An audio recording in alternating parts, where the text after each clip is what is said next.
So guys, ನಾನು 2 ತಿಂಗಳಿಂದ video upload ಮಾಡಿಲ್ಲ. ಈಗ ಅಪ್ಲೋಡ್ ಮಾಡ್ತಿದ್ದೀನಿ ವೀಡಿಯೋನ. ಎಲ್ಲ ಫುಲ್ ಸಪೋರ್ಟ್ ತೋರಿಸ್ಬೇಕು ಗೈಸ್. ಸೊ ಗೈಸ್, ಎಲ್ಲರೂ ನಮ್ಮ ಚಾನಲ್ಗೆ ಸಪೋರ್ಟ್ ಮಾಡಿ, ಸಬ್ಸ್ಕ್ರೈಬ್ ಮಾಡಿ, ಲೈಕ್ ಮಾಡಿ. ನೀವೆಲ್ಲರೂ ಕೇಳ್ತಿರೋ ವಿಷಯ, 2005ರಲ್ಲಿ ಅಮೆರಿಕದಲ್ಲಾದ ವಾಷಿಂಗ್ಟನ್ ರಾಜ್ಯದಲ್ಲಿ ಎನಾಮ್ಕ್ಲೇವ್ ಎಂಬಲ್ಲಿ ನಡೆದ ಅತ್ಯಂತ ವಿಕರ್ಷಣೆ ಮತ್ತು ವಿವಾದಾತ್ಮಕ ಘಟನೆಯಲ್ಲಿ ಒಂದು. ಮತ್ತು ವಿವಾದಾತ್ಮಕ ಘಟನೆಗಳ ಸಂಬಂಧವಾಗಿ ಇದನ್ನು ಇಂಟರ್ನೆಟ್ ಜಗತ್ತಿನಲ್ಲಿ 2 guy 1 horse ಅಥವಾ ಎನಾಮ್ಕ್ಲೇವ್ ಹಾರ್ಸ್ ಸೆಕ್ಸ್ ಕೇಸ್ ಎಂದು ಕರೆಯಲಾಗುತ್ತದೆ. ಈ ಘಟನೆಯಲ್ಲಿ ಮುಖ್ಯವಾಗಿ ಭಾಗಿಯಾಗಿದ್ದವರಲ್ಲಿ ಕೆನೆತ್ ಪಿನಿಯನ್. ಈತ ಅಮೆರಿಕದ ಪ್ರಸಿದ್ಧ ಬೋರಿಂಗ್ ಸಂಸ್ಥೆಯಲ್ಲಿ ಇಂಜಿನಿಯರ್ ಆಗಿದ್ದ. ಕೆಲಸ ಮಾಡುವಾಗ ಆತನಿಗೆ ಇಂಟರ್ನೆಟ್ನಲ್ಲಿ ಮಿಸ್ ಹ್ಯಾಂಡ್ ಎಂಬ ಹೆಸರು. ಆತನ ಜೊತೆಗೆ ಜೇಮ್ಸ್ ಮೈಕೆಲ್ ಟೆಕ್ ಎಂಬ ಟ್ರಕ್ ಮತ್ತು ಮತ್ತೊಬ್ಬ ವ್ಯಕ್ತಿ ಭಾಗಿಯಾಗಿದ್ದರು. ಕೆನೆತ್ ಪಿನಿಯನ್ಗೆ ಆಕ್ಸಿಡೆಂಟ್ ಆದ ನಂತರ ಅವನ ಬಾಡಿಯ ಕೆಳಭಾಗದಲ್ಲಿ ಯಾವುದೇ ಸೆನ್ಸೇಷನ್ ಆಗುತ್ತಾ ಇರಲಿಲ್ಲ. ಇವರೆಲ್ಲ ಸೇರಿಕೊಂಡು ವಾಷಿಂಗ್ಟನ್ನ ಒಂದು ಖಾಸಗಿ ಫಾರ್ಮ್ ಹೌಸ್ಗೆ ಹೋಗುತ್ತಾರೆ.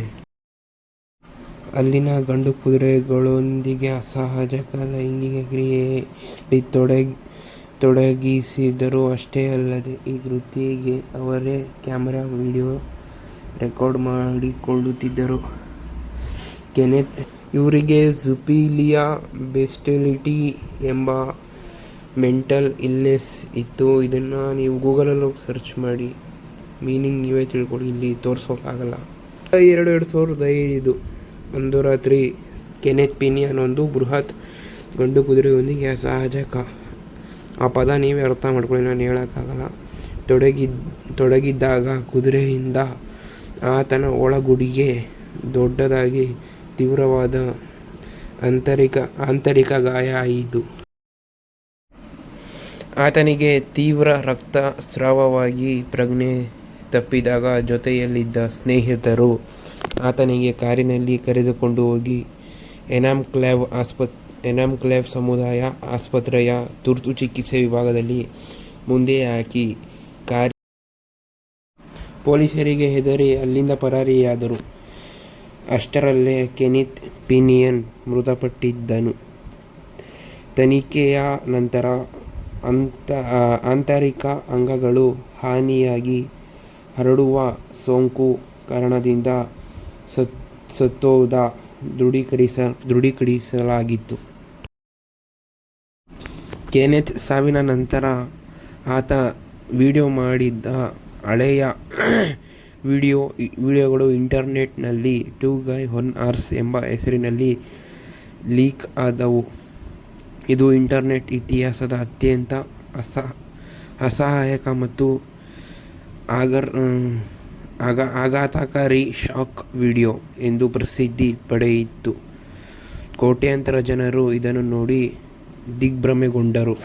ಪೊಲೀಸರು ತನಿಖೆ ನಡೆಸಿ ಉಳಿದ 2 ವ್ಯಕ್ತಿಗಳನ್ನು ಬಂಧಿಸಿದಾಗ ಒಂದು ವಿಚಿತ್ರ ಕಾನೂನು ಸಮಸ್ಯೆ ಎದುರಾಯಿತು.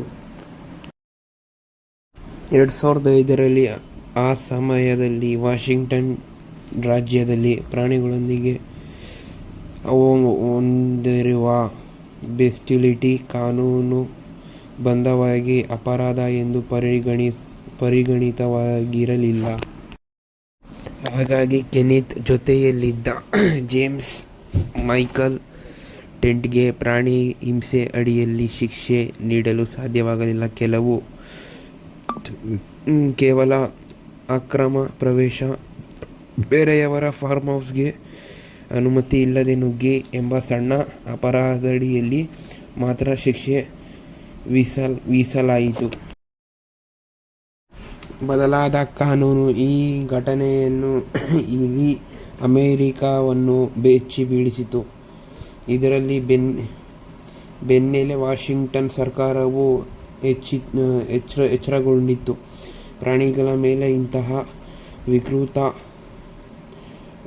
ತಡೆಯಲು ಕಠಿಣ ಕಾನೂನನ್ನು ಜಾರಿಗೆ ತಂದರು ಮತ್ತು ಇದನ್ನು ಗಂಭೀರ ಅಪರಾಧ ಎಂದು ಘೋಷಿಸಿದರು.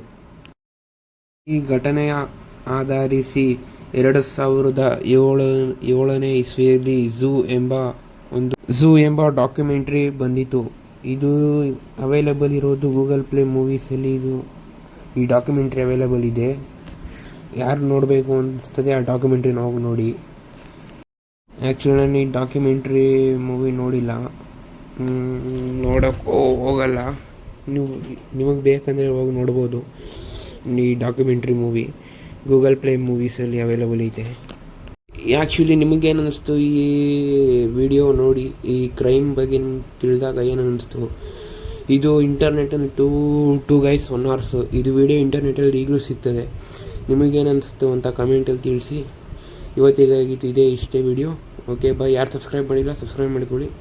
ಹಂಗೆ ಒಂದು ಲೈಕ್ ಮಾಡಿ, ಕಮೆಂಟ್ ಮಾಡಿ, ಶೇರ್ ಮಾಡಿ.